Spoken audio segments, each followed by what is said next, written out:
참 아름답죠? 네, 오늘은 벌써 9월의 첫 번째 주일입니다.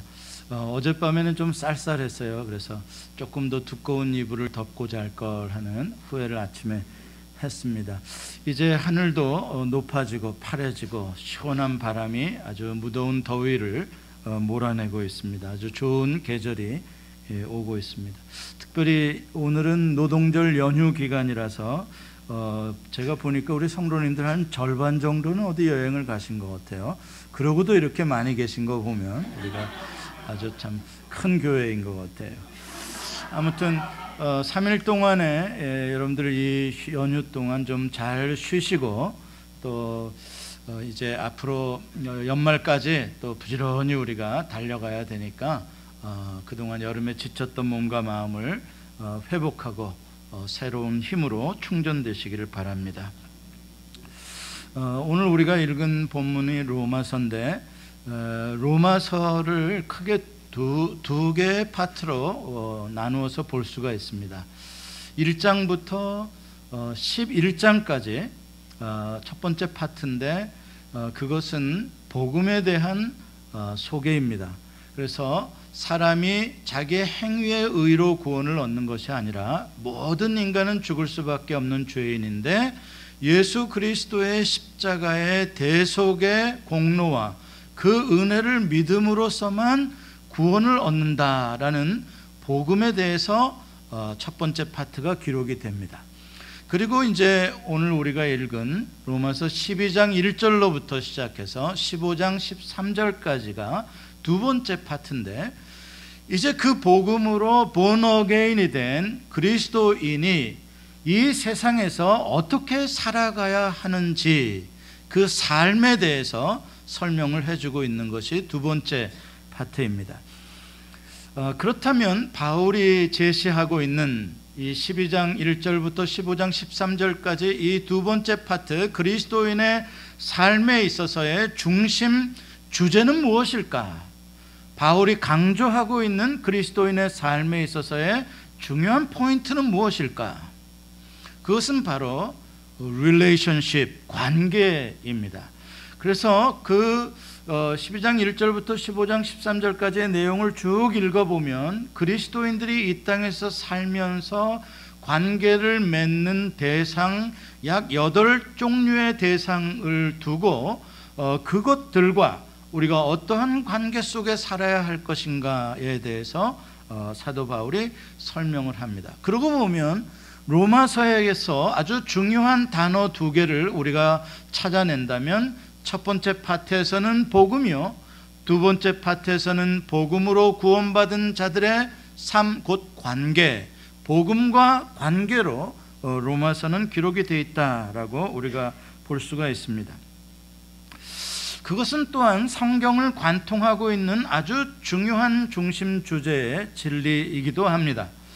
성경의 내용을 가만히 보면 죄는 관계를 파괴하는 것이고 사랑은 깨어진 관계를 회복하는 것이다 라는 내용으로 기록이 되어져 있습니다. 그래서 아담이 죄를 범함으로 말미암아 하나님과의 관계가 깨어지고 형제와의 관계가 깨어지고 이웃과의 관계가 단절되고 파괴됨으로써의 폭력이 이 세상의 결과로 나타나게 되는 것이고 예수 그리스도 두 번째 아담으로 오신 예수 그리스도로 말미암아 그 십자가의 사랑으로 말미암아 깨어졌던 관계들이 다시 reconcile 되어지는, 화목되어지고 회복되어지는 것이 성경의 이야기입니다. 그래서 예수 그리스도의 십자가의 사랑이 있는 곳에 하나님과의 관계가 회복되고 나 자신과의 관계, 이웃과의 관계가 심지어는 원수까지도 사랑하게 되어지는 그러한 관계의 회복이 이루어지는 것이죠. 그래서 첫 번째 로마서의 파트가 복음이고 두 번째 파트 그 복음이 역사하는 곳에서의 삶이 그 관계 속에 나타난다는 것은 너무나 당연한 이치라고 우리는 생각해 볼 수가 있습니다. 다시 말해서 구원이라는 것은 깨어진 관계가 다시 회복되어지는 것인데 우리가 구원을 받았다, 구원을 받은 자로 살아간다라는 것은 우리의 삶의 현장 속에서 우리의 관계들이 회복되어지는 삶을 추구하고 있는, 바로 그것이 우리가 구원을 누리는 것이고 구원을 맛보는 천국의 삶이 되는 것입니다. 예수님께서도 율법을 요약해서 정리하셔 하신 말씀이 있으시죠. 모든 율법은 먼저는 하나님을 사랑하고 두 번째는 내 이웃을 사랑하라 라는 말씀이다 라고 주님이 요약을 해 주십니다. 다시 말해서 율법의 핵심은 관계에 있고 그 관계를 가능하게 해주는 파워가 뭐냐? 바로 사랑이라는 것이죠. 그래서 예수 그리스도의 십자가의 그 사랑이 결국은 모든 관계를 회복시키는 핵심이다라는 것을 우리에게 말씀해 주는 것입니다. 그래서 우리의 삶이, 그리스도인의 삶이 십자가를 믿고 그 십자가에서부터 흘러나오는 보혈의 그 사랑을 가슴에 품고 그 사랑으로 깨어진 관계들을 회복시키고 붙여주면서 살아가는 것이 곧 그리스도인의 일상의 삶인 것이죠. 그래서 화평케 하는 자는 하나님의 아들이라 일컬음을 받을 것이라 라고 주님께서 팔복에 말씀을 하시는 것입니다. 그래서 그리스도인이라면 피스메이커가 될 수밖에 없는 이유가 피스메이킹을 할 수 있는 주님의 사랑을 품고 있는 자들이기 때문에, 그리고 그리스도인이라면 브리지 빌더가 될 수밖에 없는 것이죠. 그래서 서로 갈라지고 깨어져 있는 사람들을 연결시켜주는 그러한 역할을 하게 되어지는 것입니다. 그런가 하면 그리스도인들은 또한 월 브레이커스입니다. 벽이 있는 곳, 담장이 있는 곳, 그것들을 다 허무는 사람들이 그리스도인들입니다. 그것이 하나님의 뜻입니다. 그런데 요즘 세상을 바라보게 되면 점점 무서워지다 못해 좀 살벌해져 가고 있습니다. 지나친 이기주의와 너무나 국가 중심주의적인 그러한 이데올로기가, 그러한 문화가 심각하게 관계를 훼손하고 있고 많은 다툼들을 만들어내고 있습니다. 거기에 미국도 예외는 아닌 것 같습니다. 새로운 대통령이 아메리카 퍼스트를 외치고 있습니다. 그리고 많은 국민들이 그것을 지지해서 그분을 대통령으로 세웠습니다. 아메리카 퍼스트, 참 호감이 가는 말입니다. 내가 퍼스트 하고 싶습니다. 나의 이익이, 내 나라의 이익이 우선하고 싶은 것, 아마 우리의 모든 사람의 생각 아니겠습니까? 그래서 미국이 한국하고도 FTA를 다시 해야 한다라고 그렇게 강하게 푸시하고 있습니다. 미국의 이익을 더 챙겨야 되겠다라고 주장합니다. 여러분, 그런데 약소국가들은 바보입니까? 그들은 그냥 강한 나라들이 달라고 그런다고 다 줍니까? 아니요, 한국은 한국대로 한국의 이익을 지켜야 하죠. 여러분, 무역이라는 것은 정당하게 어떤 트레이딩입니다. 그것은 필요한, 저쪽에서 필요한 가치가 있는 것을 넘겨주고 내가 또 가치가 있는 것을 저쪽에서 가져오는 그러한 평등한 그러한 거래입니다. 그래서 사는 사람이든 그것을 파는 사람이든 서로의 이익을 공유하는 것이 프리 트레이딩의 기본 개념입니다. 그래서 자유무역을 하자는 것이죠. 거기에 어떤 나라의, 그 나라의 파워나 그 나라의 어떤 그 실력이 개입되어서 불공평한 트레이딩을 하지 말자라는 것이 프리 트레이드의 그런 목적입니다. 그런데 그런 것들을 해가지고 강대국이 우리의 이익을 손해보고 있다라고 생각한다면 약소국가들은 굉장히 힘들어집니다. 현실이 그렇습니다. 그래서 강대국들이, 힘을 가진 나라들이 힘으로써 그러한 FTA를 새로 만들려고 하게 된다면 당연히 이 세상은 점점 더 약육강식의 그러한 싸움터로 바뀌어져 갈 수밖에 없는 것이고, 그 결과는 모두 다 손해를 보게 될 것입니다. 이런 아메리카 퍼스트의 어떤 이데올로기가 최근 미국에 잠재되어져 있는 백인 우월주의자들을 자꾸 일깨우고 있습니다. 네오나치들, 신나치주의자들이 그동안에는 숨어서 있었는데 점점 머리를 들고 있습니다. 그들이 얼마 전에 샬롯빌에서 행한 그런 폭력적인 시위를 통해서 그들이 이제 전면에 등장하기 시작했다는 사인을 우리는 보고 있습니다. 자기와 피부 색깔을 다른 사람들을 적으로 생각하고 있습니다. 그들 때문에, 그 이민자들 때문에 자기들이 피해를 본다라는 과대망상증에 빠져 있습니다. 여러분, 그러나 미국은 어떤 나라입니까? 백인의 나라입니까? 흑인의 나라입니까? 에이시안의 나라입니까? 아닙니다. 미국은 모두의 나라입니다. 미국은 다양한 민족, 다양한 문화, 다양한 언어의 사람들이 함께 모여서 하나의 공동체, 평화로운 공동체를 만든 것이 미국입니다. 그것은 하나님의 뜻이기도 합니다. 그것이 미국이 가지고 있는 힘입니다. 그러므로 이 미국에는 미국에 살고 있는 레지던트 그 한 분 한 분이 미국의 주인이요, 그들은 마땅히 법으로나 또한 모든 사람들로부터 존중을 받아야 할 시민들입니다. 그런데 마치 백인이 주인인 것처럼 주장하고 또 혹시나 국가나 법이 그것을 지지해 주게 된다면 나머지 소수민족들은 기생충이 되어져 가고 결국 미국은 망하는 길로 가고 말 것입니다. 하나님께서 그동안 미국을 왜 이렇게 많이 축복해 주셨는가?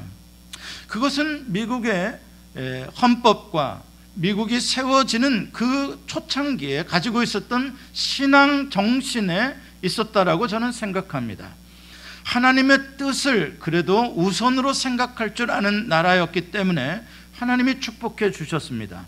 사실 미국은 지난 역사들 가운데 인류의 평화와 인류의 공영과 발전을 위해서 지대한 공헌을 했습니다. 미국의 많은 젊은이들이 악과 싸우기 위해서 피를 흘렸습니다. 엄청난 희생을 했습니다. 미국의 많은 돈이 사실 그 많은 전쟁을 수행하기 위해서 많이 거기에 쓰여졌고 또한 미국이 많이 그만큼 헌신을 했습니다. 그래서 하나님께서는 미국을 때때로 하나님의 심판의 도구로서 이렇게 들어서 사용하시기도 했습니다. 그게 이 지구상에서 가장 큰 국가, 강한 국가로 만드신 하나님의 뜻일 것입니다. 그런데 미국이 아메리카 퍼스트의 이익을 취하는 이렇게 작은 나라로 바뀌어져 간다면 내 이익이 우선이다 라고 생각하는 나라로 바뀌어져 가고 더 이상 세계를 위해서 우리는 희생과 나눔을 하지 않겠다라고 생각한다면 이것은 미국이 미국됨의 정체성을 흔드는, 오히려 미국을 후퇴시키는 아주 소극적이고 아주 비겁한 방식이라고 생각하고 하나님께서 축복해 주실 수 없는 그러한 이기적인 방식이라고 생각을 합니다. 저는 우리가 이럴 때일수록 더욱더 긍정적이고 더욱더 적극적으로 하나님이 축복해 주시는 나라를 향해서 미국이 일어서야 되리라고 생각을 합니다. 하지만 저는 이것이 이상하다고 여기지는 않습니다. 이 세상의 나라라는 것, 이 세상의 사람들이라는 것은 결과적으로 보면 힘을 추구하게 되어져 있고 약육강식의 방식으로 살게 되어져 있습니다. 왜냐하면 아담의 원죄가 흐르고 있기 때문입니다. 자기의 이익을 위해서라면, 소득을 위해서라면 관계를 파괴시킬 수 있는 것이 바로 우리 피 속에, 인간들의 피 속에 흐르고 있는 원죄입니다. 그러므로 국가가 자기의 이익을 추구하고 민족주의, 국가주의로 가는 것은 어찌 보면 당연합니다. 세상이 먹고 살기 힘들어지면 힘들어질수록 그러한 개인주의나 국가주의나 이데올로기, 그러한 이기주의의 이데올로기는 더 강해질 것입니다. 그런데 제가 지금 심각하게 생각하는 문제는, 더욱 우려가 되는 것은 이러한 세상적인 이데올로기를 지지하고 있는 교회와 그리스도인들이 점점 많아져 가고 있다는 사실에 굉장히 심각성을 느낍니다. 여러분, 교회와 그리스도인은 이 세상 국가에 속한 국민만이 아니라 우리들의 첫 번째의 시민권은 하늘에 있습니다. 우리는 하나님 나라의 백성입니다. 그것이 우리의 국민됨의 프라이어리티입니다. 우리는 국가의 법과 하나님의 법이 상충할 때에 우리는 하나님의 법을 지키기 위해서 국가의 법을 어길 수 있어야 하는 것입니다. 그래서 우리는 그 일제 식민지 가운데서도 신사참배를 하지 않고 순교의 길을 택했던 이유가 우리는 황국 시민이 아니라 하늘나라의 시민이기 때문에 나라가 요구하는 법을 따르지 않았던 것입니다. 여러분, 하나님이 원하는 방식, 그것은 강한 자가 약한 자의 약점을 담당해주고 가진 자가 갖지 못한 자를 위해서 나누어 주는 것입니다. 밭을 가진 자가 토지의 모든 것을 싹쓸이해서 수확하는 것이 아니라 토지의 귀퉁이를 남겨두는 것이요, 이삭을 다 거둬들이는 것이 아니라 이삭을 땅에 남겨두어서 가난한 자들이 가져가게 하는 것입니다. 또한 11조와 헌금을 들여서 약한 자들을 나누어 주는 것입니다. 여러분, 그리스도의 법은, 하나님의 법은 고아와 과부를 불쌍히 여겨주고 나그네를 불쌍히 여겨주는 것이 하나님의 법입니다. 그런데 오히려 교회와 그리스도인들이 국가의 이익을 대변하는 자리에 앞장서고 이기주의에 앞장서는 것은 아닌지 우리는 반성해야 할 것입니다. 지난 2주 동안 미국의 최악의 홍수가 텍사스와 휴스턴 일대에 벌어졌습니다. 수십만의 사람들이 쉘터로 피신을 했습니다. 공공기관들은 다 문을 열고 그들의 피난처를 제공해 주었고, 심지어는 개인들도 자기의 매장을 오픈하고 자기의 공장을 오픈해서 피난하는 수재민들을 받아 주었고, 자기의 사재를 틀어서 그들의 먹을 것과 입을 것과 물을 갖다 준 사람들의 이야기도 참 많이 들립니다. 그럼에도 불구하고 휴스턴에서 제일 큰 어떤 교회는 16,000명이나 수용할 수 있는 어레나를, 대단히 화려한 교회를 가지고 있으면서 그 멋진 건물을 개방하지 않았다가 큰 비난을 샀습니다.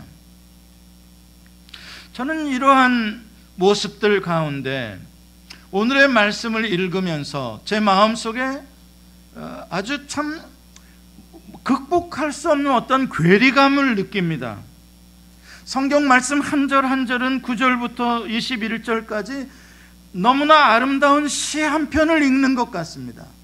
너무나 아름답습니다. 너무나 멋집니다. 너무나 정말 이런 사랑, 이러한 관계, 너무너무 정말 이렇게 살고 싶습니다. 이거는 그야말로 천국입니다.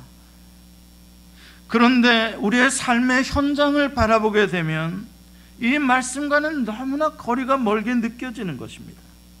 이쪽이 너무 밝기 때문에 그런지 이쪽이 너무 어두워 보이는 것입니다. 심지어는 세상의 빛이 되어야 할 교회 공동체 안에서도 형제를 먼저 사랑하고 먼저 존경하는 것이 사랑이라고 하는데, 그런데 미움이 얼마나 판을 치는지요.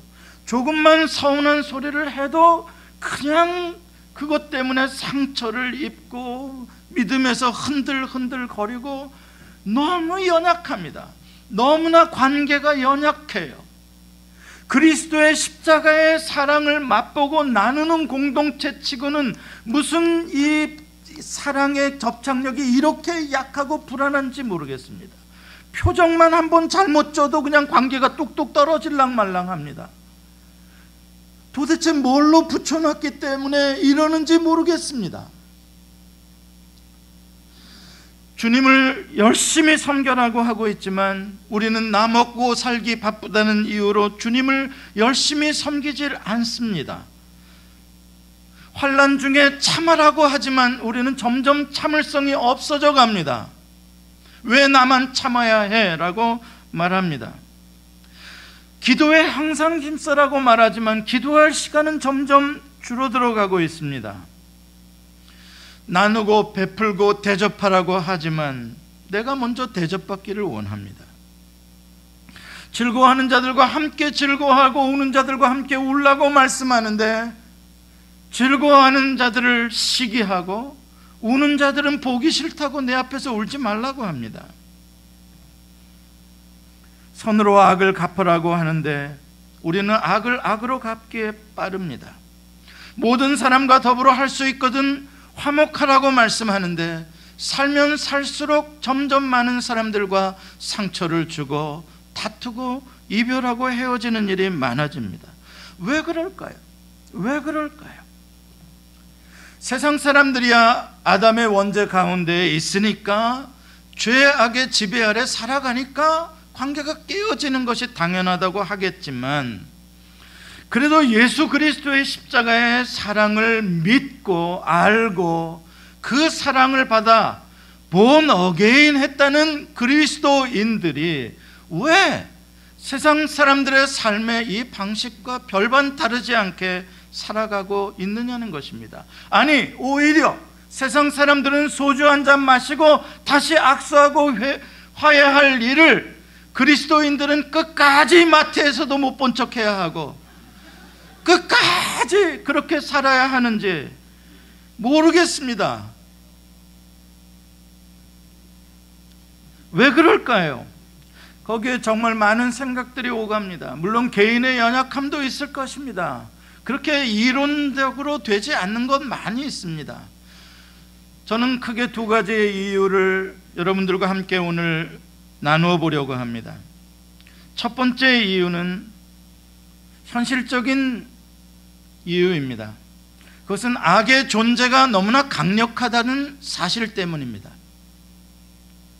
선으로 악을 이길 수 없다는 것이 현실적으로 우리가 충분히 학습되어지는 내용입니다. 선으로 악을 이기는 것을 보기보다는 악이 선을 이기는 것을 너무 많이 봅니다. 엄연한 현실입니다. 악의 존재가 돈과 권력과 조직력과 심지어는 공권력까지 가지고 연약한 개인 하나를 처리해버리는 것은 식음종 먹기입니다. 그 거대한 악의 세력 앞에서 쓰러지지 않을 인간이 어디 있을까?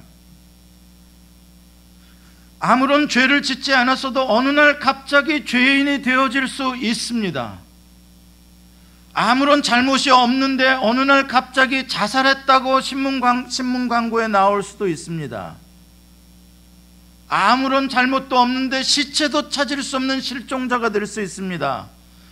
그 사람의 시신이 어느 호수에, 어느 바다에, 어느 산에 묻혀 있는지 알 길이 없습니다. 연약한 선한 한 사람, 거대한 악 앞에서 도대체 어떻게 싸우란 말입니까? 어떻게 이겨라는 말입니까? 누군가에게 지속적으로 악행을 당해 보십시오. 그 악을 당한 사람에게 남은 것은 악밖에 안 남을 겁니다. 결국 너 죽고 나 죽자. 너한테 내가 이렇게 당하고 사느니 내가 너 죽고 나도 같이 죽겠다. 아멘은 하지 마시기 바랍니다. 공감은 하더라도 이해는 됩니다. 이해는 됩니다. 왜? 방법이 없으니까요. 그렇다고 얘가 달라질 거냐? 더 나를 만만히 보고 덤비니까요. 우리는 그것을 아주 실습하는 대상이 하나 있습니다. 북한입니다. 정말 지난 수십 년 동안 우리는 선으로 악을 이기기가 어렵다는 것을 너무나 실습을 많이 하고 있습니다. 아마 여러분 오늘 뉴스에 가서 봐도 또 저 북한한테 퍼줄 거냐? 또 아마 써졌을 겁니다. 그래도 저 북한하고 대화하자고 해야 되냐? 또 써질 겁니다. 왜요? 우리가 지난 수십 년 동안 우리도 힘들 때에도 쟤네들에게 쌀을 주고 옥수수를 주고 돈을 주고 그렇게 인도주의적으로 동포애를 발휘해서 악을 선으로 그렇게 대해 주었는데, 그런데 저들에게서 돌아오는 건 뭐예요? 쟤들이 변합니까? 안 변해요. 점점 더 강한 무기로 점점 더 강하게 위협하고 오고 있어요. 이제 어떻게 해야 합니까?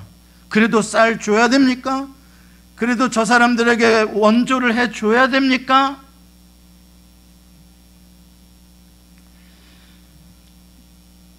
이제 그렇게 주장하게 되면은 사람들이 이렇게 말할 겁니다. 당신 아직도 정신 못 차렸구만. 저 인간들이 어떤 인간들인지, 공산주의자들이 어떤 건지 당신 몰라. 6.25를 안 겪어봐서 몰라. 저놈들은 안 변할 놈들이야.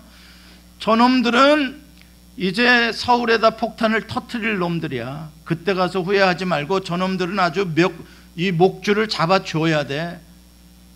맞는 말입니다. 이 거창하게 뭐 남북 문제, 국제 문제로 가지 않아도 우리 개인의 삶에서도 그렇습니다. 가끔 TV에 보면 평생을 남편에게 시달리며 살아온 어떤 아내의 이야기가 나올 때가 있습니다. 왜냐하면 요즘에 황혼이혼이니 졸혼이니 이러한 말이 나오기 시작하면서 졸혼을 당하거나 황혼이혼을 당하는 남자들이 많아지고 있습니다. 결혼해서 평생을 시집살이를 하고 남편살이를 합니다. 남편이 폭력적입니다. 남편을 하늘같이 여겨라는 것만은 압니다. 아내는 무조건 남편의 말에 복종해야 하는 것이 질서라고 생각하는 남편입니다. 그래서 아내를 쥐잡듯이 잡아요. 평생 40년 50년을 그렇게 살았어요. 그러면서도 남편을 상전 모시듯이 그냥 그렇게 죽어가면서 섬겨줬어요. 그랬더니 그 남편이 이제 어떻게 환갑되니까, 이제 칠순되니까 무릎 꿇고 아내에게 빕니까 안 빕니까? 안 빕니다. 밥 세끼 차려내라고 또 큰소리 또 칩니다. 여러분, 아무리 섬겨도, 아무리 나 죽고 당신 뜻 받다 줬어도 안 변합니다. 그러면 어떻게 살아야 하겠습니까? 남은 얼마에 죽기 전에만이라도 그래도 좀 자유를 맛보고 해방을 맛보고 살아야 하는 그 아내들의 아픔과 그 고통의 시간들이 이해가 되지 않습니까? 아니면 그 아내에게 그래도 죽을 때까지 헌신하시오, 그게 주의 뜻입니다, 이렇게 말할 수 있겠습니까? 저는 가끔 부부 상담을 할 때가 있습니다. 이혼을 해야 되는 상황에 있는 부부들이 많이 있습니다. 이혼하십시오라는 말이 여기까지 올라옵니다. 여기까지. 그런 인간이랑 어떻게 살겠습니까? 그 인간 안 변합니다. 더 이상 고생하지 말고 희망 갖지 말고 빨리 끝내십시오가 여기까지 나옵니다. 여기까지. 근데 저는 죽어도 말로는 안 합니다. 여기까지는 나오는데 죽어도 말로는 안 합니다. 왜냐하면 그만큼 현실이 이해가 된단 말이에요. 인정이 된단 말이에요. 정말 힘들게 일방적으로 고통을 당하고 있는 아내들, 남편들은 많지 않더라고요. 주로 아내들 많아요. 그리고 목사니까 그래도 좀 참고 기도하고 주의 사랑으로 결론을 내긴 내지만 너무나 그렇게 말하고 있는 내 자신이 공허한 것 같고 아무도 이 사람에게 도움이 안 되는 말을 지금 한 것 같고 막 그런 것 같아서 어느 때는 너무 허망하게 느껴져요. 그래도 결론은 어쩔 수 없이 완회에 짖었습니다. 결론은 그래도 기도하십시오. 그래도 참아 보십시오. 주님께 한번 맡겨보십시다. 주님께 한번 맡겨. 저는 그렇게밖에 말할 수가 없어요. 여러분, 이렇게 엄연한 악의 현실 앞에서, 그 강력한 힘 앞에서 우리는 선을 포기하고 싶은 유혹을 받습니다. 어떻게 이길 수 있나? 안 된다. 선으로 악을 이긴다는 건 이건 어린아이의 발상이다. 이건 너무나 나이브한 거다. 차라리 악으로 악을 대항해야 지렁이도 밟으면 꿈틀한다는 걸 알고 조심하지. 미친 개에게는 뭐가 약인 줄 압니까? 맛있는 걸 줘야 됩니까? 성경은 뭐라 그럽니까? 몽둥이로 해라 그럽니까? 아닙니다. 여러분, 북한을 미친 개라고 생각하십니까? 잘 우리가 해석을 해야 합니다. 여러분, 상당히 맞는 말입니다. 법은 멀고 주먹이 가까운 법입니다. 여러분, 그러나 그것은 언제 맞는 말이냐면 하나님이 살아계시지 않는다면 맞는 말입니다. 하나님이 심판하시는 분이 아니라면 맞는 말입니다. 악이 오게 되면 우리는 더 큰 악으로 그 악을 이겨야 합니다. 내가 끝내줘야 되고, 내가 해결해야 되고, 내가 심판해야 됩니다. 너 죽고 나 죽고라도 해야 됩니다. 그래서라도 정의를 세워야 합니다. 하나님이 안 계시다면, 하나님의 심판자가 아니라면, 하나님이 무능하신 분이라면, 예, 맞습니다. 싸움을 해서라도, 전쟁을 해서라도 악을 이겨야 합니다.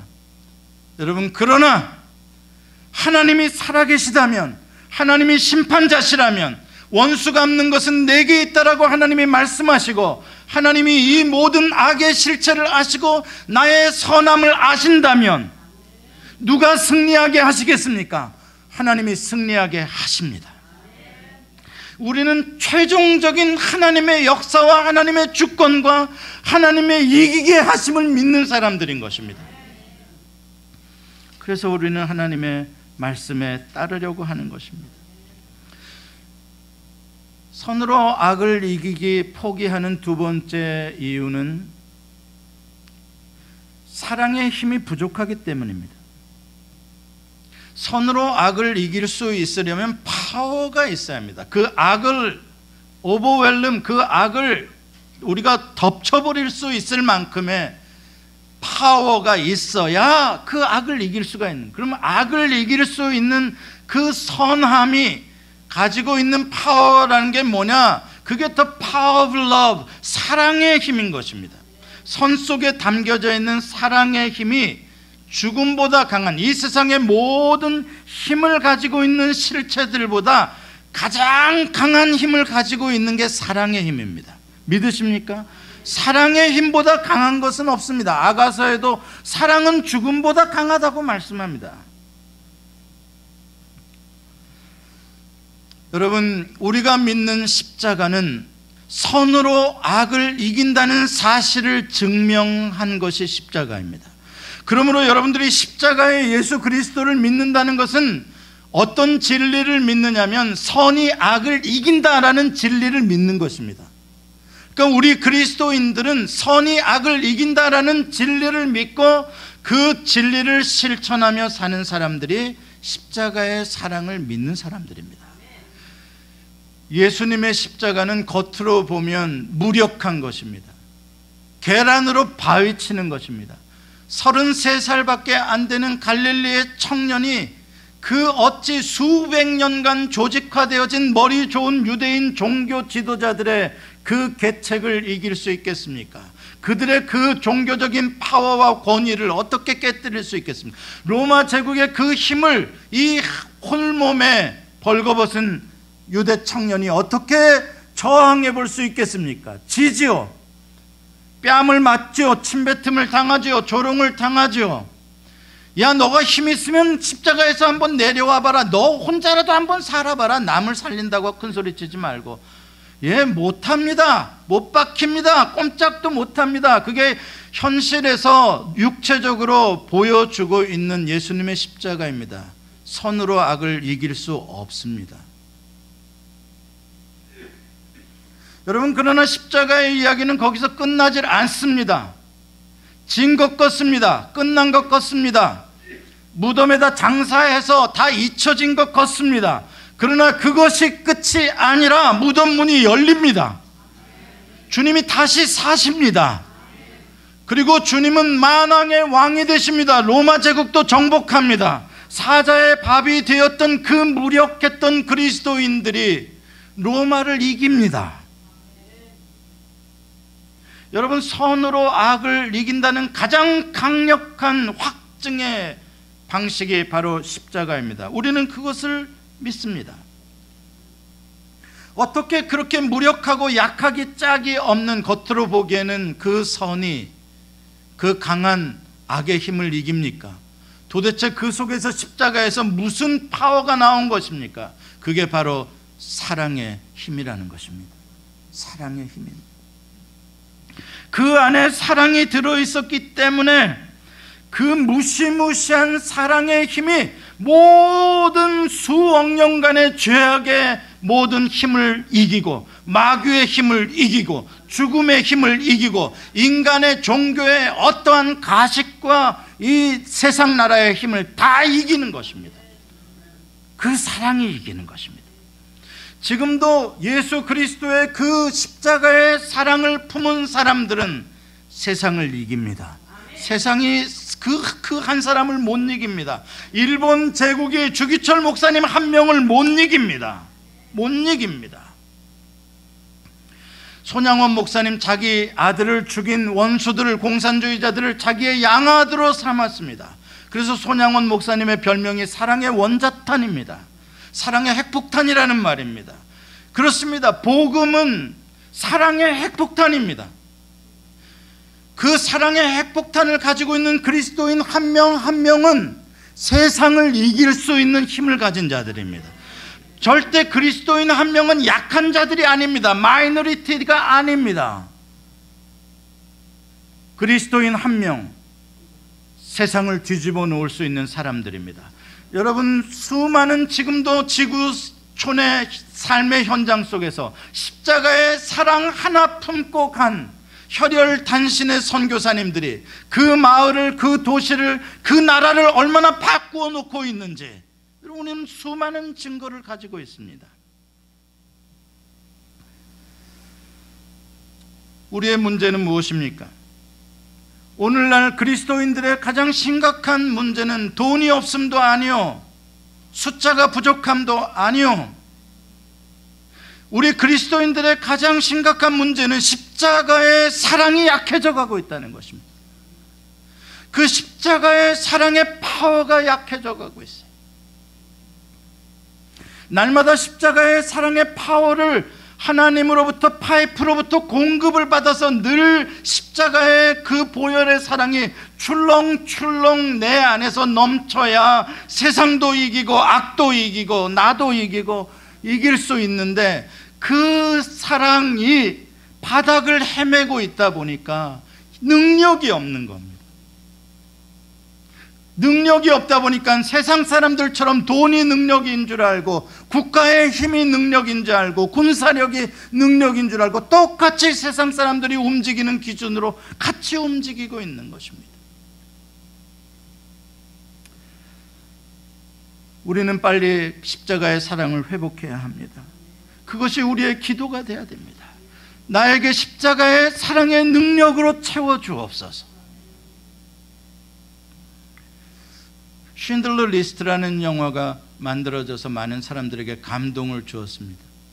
오스카 쉰들러라는 사람 아실 겁니다. 독일인으로서 2차 세계대전 당시에 많은 유대인들을 살렸던 사람입니다. 무려 1200만이 아니라 1200명을 살렸습니다.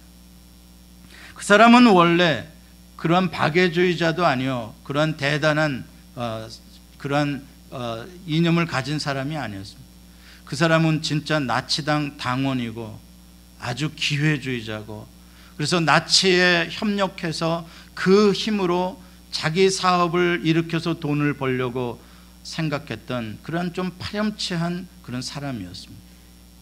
그래서 사실 노동력을 착취하기 위해서 나치로부터 유대인 수용자들을 고용할 수 있게 해가지고 그 유대인 수용자들의 노동력으로 돈을 벌려고 생각을 했던 사람입니다. 그런데 그 사람이 변했습니다. 점점 변해서 자기의 공장에서 더 많은 유대인들이 와서 일을 할 수 있도록 그 길을 열어주고, 왜? 그렇게 하면 죽임을 당하지 않으니까, 가스실에 안 들어가니까 그걸 해줍니다. 특별히 어린아이와 여성들을 채용합니다. 젊은이들, 대학생들을 채용합니다. 그들을 유능한 기능공이라고 서류를 조작해가지고 그들을 살려주려고 했습니다. 그리고 전쟁이 끝나갈 무렵에는 공장을 따로 하나 만들어서 무려 1100명의 유대인을 고용합니다. 사랑하는 성도 여러분, 한 사람의 생명을 살리는 사람은 세상을 구하는 사람이다 라는 말이 있습니다. 우리가 선을 행하되 낙심하지 말아야 할 것은 우리가 행하는 그 선 하나가 세상을 구하는 일이 될 수가 있는 것입니다. 여러분, 그동안 예수 믿는 것 때문에 많이 고통스러웠을 것입니다. 내가 예수 믿는 사람이기 때문에 똑같이 주먹다짐을 할 수 없었고, 내가 예수 믿는 사람이었기 때문에 나를 억울하게 하는 저 사람의 억울함에 대해서 말도 못하고 당했을 수도 있습니다. 내가 예수 믿는 것 때문에 나를 괴롭히고 있는 가족들에게도 내가 참아주고 인내하고 살았을 것입니다. 그래 봐야 달라진 건 없고, 여전히 나를 핍박하고 여전히 나는 고통스러운 하루하루를 살아가야 할지 모릅니다.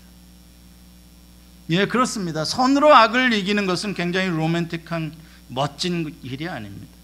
아주 가시밭길입니다.